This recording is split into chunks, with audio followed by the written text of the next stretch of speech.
Hey, we're gonna continue on, and we're excited about two ministries that we'll be presenting next. If you can grab a seat, that would be great. I want to invite Bill Bracken from Bracken's Kitchen to come, and please give him your attention. Glad you had a good break, and here we go. We're on. Thanks, Russ. Is this working? Great. As I thought about what to share with you all today, I thought I'd share my story about how God took me out of feeding the top 2% of a population in luxury 5-star, 5-diamond hotels to feeding the bottom 10%, but I thought that's kind of boring. So I'm going to excite you talking about a crisis that we face in America today. Then I really thought about that. We're really facing a lot of crises in our country now, but I'm going to talk about one in particular that affects all of you, whether you realize it or not. Doesn't care whether you're man, woman, young, old, rich, poor, what color you are, it truly affects you all. After a year of unprecedented suffering and all the things we've been through, it is still reported that in America we waste up to 40% of our food supply. 40% of the food that is produced and made in America ends up in the landfill, having never been consumed by humans. Think about that for a minute, 40%. Now, I'm just a simple country boy from Kansas. I'm a meat and potatoes kind of guy. I'm certainly not an environmentalist, but think about the fact that we're throwing 40% away. I feel really strongly that if we're going to take the life of an animal, we have a moral obligation to make sure it's used for its intended purpose, feeding people. On the flip side of things, if you go on Feeding America's website, you'll learn that between 1 out of 8 and 1 out of 9 Americans still suffer from food insecurity in America. They don't know where the next meal is going to come from. That's about 12% of our population struggles to put a meal on their table every day. In California, you might be shocked to know that right here in Orange County, 49% of our children, 59% in the entire state of California are on the free and reduced meal plan at school. 1 out of 2 kids doesn't eat lunch without the government's help through the what's called SNAP, the Supplemental Nutrition Assistance Program. I mean, that's really shocking when you think about the amount of food we're wasting and the amount of food that we're throwing away. I mean, honestly, California, if it was a country of its own, would have the 5th largest economy in the world, but we can't really feed our kids. Think about what that's been like over the last year with COVID and school closures and kids not having access to that food. I mean, that's pretty astonishing. Now, I know I'm certainly not the sharpest guy in this room, but it seems to me the numbers tell a story. If we're using 60% of our food supply to feed 88% of America, just think how much we can help that other 12% if we stop throwing food away. We don't need to buy more food. We don't need to grow more food. We just have to stop wasting it. And at Bracken's Kitchen, we strive to do just that. We all know the story from the 21st chapter of John when Jesus asked Peter 3 different times, "Do you love me?" Peter responds, "Of course I do." And Jesus responds, "Feed my lamb, feed my sheep, take care of my sheep." We know that Jesus is talking about more than just food, but actually spiritual food as well. But the Bible is full. Throughout the Old Testament knew about what it means to have faith, what it means to love. Love is an action, it's a verb. We show that by how we act and how we treat people. And that's what we try to do every day at Bracken's Kitchen. We strongly believe in the power of food and the ability to connect and create change in people's lives. It really is, it's just astonishing when I think about food waste. When we get a phone call from Newport Meat Company or someone like that there who offers us pallets of frozen chicken and pork that they couldn't sell, or what's a produce company sending us ugly produce, we get to work every day in the kitchen doing what we do most, and that is cook healthy, nutritious meals for people who need it most. And whether we go out in a food truck, Babs or Betsy, 2 different food trucks, or whether we're sharing the meals that we cook with more than 70 agency partners, many churches and places of faith that we're able to actually feed both their body and their spirit, what we're really doing is telling people that we care about them, that their life matters, that we love them like Christ loves us. Because after all, when did a tasty and nutritious meal really become a luxury in America? And we combine all of that with our culinary training program, where we try to offer at-risk youth and young adults pathways out of poverty through workforce training. What we're really saying is that human life, like food, should never be wasted. Now, we're going to show a video now that will do a lot better job telling the story than what I just did right there. So if you can cue that video, Broken Bread. I usually say that scene there where Mama Victoria came up and hugged me was unscripted, but I realized only God could script that when Roy Choi asked me why you do that. And literally, that's how it went down. And I don't know if anybody heard what Victoria called me or if any of you speak Spanish, but she called me mijo twice and slapped me on the shoulder. And mijo is Spanish for son.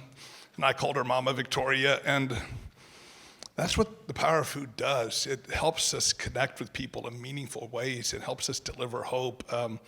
Victoria died just before the pandemic broke out, and short of a handful of people from our kitchen that was there at the funeral, there was hardly anybody there. A woman that came to this country looking for a better life and died alone in an apartment in Santa Ana. And I'd like to think that the time that we spent with her and just loving her brought her hope, and hopefully she's smiling down on us today right now. But it's what we try to do every day. Matthew 25:35, we read that, "For I was hungry and you fed me. I was thirsty and you gave me a drink, stranger and you invited me in." And we all know that story. And, Jesus was asked, "Lord, when did we ever do that for you?" And he replied, "When you did that to the least of us, and when you did that for the least of them, you did that for me." And we do that all the time because we really believe in the power of food. I grew up in a small town in the Midwest where food was just a way of life, whether it was a Friday night fish fries at the VFW, weddings, funerals.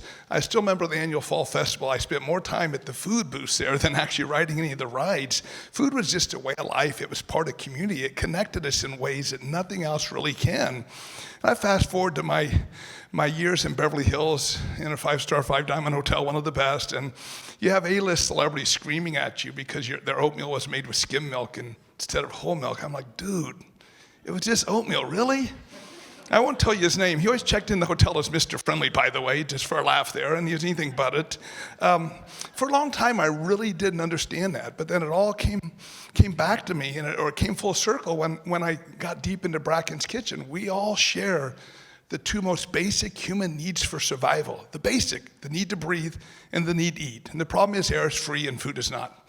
And it's that simple fact that gives food so much power over a person's life. Whether you're an A-list celebrity screaming about your oatmeal, or whether you don't know where your next meal is going to come from, food just has a way to control us. In Matthew 9:10, we read the story about Jesus dining with the tax collectors and the sinners, and the Pharisees asked, "Why do you do that?" And of course, we know Jesus came to minister to the lost, and they were definitely lost. But why dining? Why food? I'm not a theologian. I work hard to read my scripture and really understand, but I'm certainly not Mark up here who would just go through that wild 20 minutes of Proverbs. But I firmly believe, thank you, Mark, by the way, 2 days in a row I got to experience that. So, but I firmly believe that Jesus understood the power of food, and that's why he used it. That's why there's so much reference in the Bible about feeding people and connecting with them. So, as I wind up my presentation today, I thought I'd just give you a quick tour, video tour here, or a few different things, some pictures and some of the stats from the past year at Bracken's Kitchen. 2020, what a year it was, huh? We looking forward to going back and doing that ever again? We had to pivot at Bracken's Kitchen in a major way, and boy, did we pivot. Where am I pointing this? Can you go to the next slide? It's not moving for me. In 2020, we created an emergency task force. We sent volunteers home. We had to reorganize our entire operations. We put 16 out-of-work employees to work. We got rid of our volunteers. We hired people when there were no jobs. We implemented strict safety protocols for COVID and everything. We added over 45 agency partners throughout the year, most of them churches and places of faith. Over 70 partners now that distribute our food. We went from 8,000 meals a week to over 35,000 meals a week. Next slide. Some of the food that we serve on a regular basis, I won't bore you too much, but chicken salad, top left, an Asian salad, crispy pork loin, and a quinoa chicken bowl in the top right there, and another salad on the bottom right. Next slide. Beef stew. You wouldn't believe that this was made with recovered food. I had the opportunity last night to feed breakfast to people down in San Diego with our food truck, and we got to serve them breakfast made with some recovered food, and we let them play the guessing game. They have any idea what was recovered? You'd never know it. So next slide. I put this slide in here because you have the top and bottom, left and right side. Obviously, tables, when we go out the food truck and feed people, we try to give them as much healthy, fresh produce as well. But the slide on the top right and the left looks like a photo shot of food, and it really was. It was food that came to us that good and that nice looking. It would have been thrown away otherwise, but it came from a photo shoot for a fancy food magazine, and this is the type of food that goes to waste every day. Next slide. I'm going to skip this video because I talk too much. I'm going to run out of time. That was just a little tour of the kitchen. The numbers real quickly. Next page. With the help of so many people like the Barnabas Group, we went from a goal last year of 600,000 meals to just under 1.8 million meals that we served last year to people in need. I mean, that's what? Do the math, somebody. 300% increase. And God had us there. 2.5 years ago, we had to sign the lease on the kitchen. I remember standing there scared to death. What am I going to do with this kitchen and this space? Oh my God, talk about taking me out into deep water, Lord. I'm not ready for this. I'm too old. And we've outgrown that space already. God knew COVID was coming, and he had us there at the right time, at the right place. We recovered 220 tons of food last year that would have gone to waste. Some of the other things there I already mentioned. We just got a call last week that I have 500,000 pounds, 225 tons of food that's coming to us from Northern California. That's the total amount that we covered last year, and now we got this coming to us in one fell swoop. I don't think God's done with this, man, and I'm like, I don't want to go any more deep water. I'm getting too old for this. That's why I need the Barnabas Group out there. And last slide, we served 1 million smiles. Here's some of the people that we feed on a regular basis. Obviously, with COVID, our food trucks haven't been running, but people just like you and I that are struggling to put a meal on the table. This is out at Warwick Square. Next slide. I love this kid on the top left. That's also at Warwick Square. There's a picture of a menu that we go out with.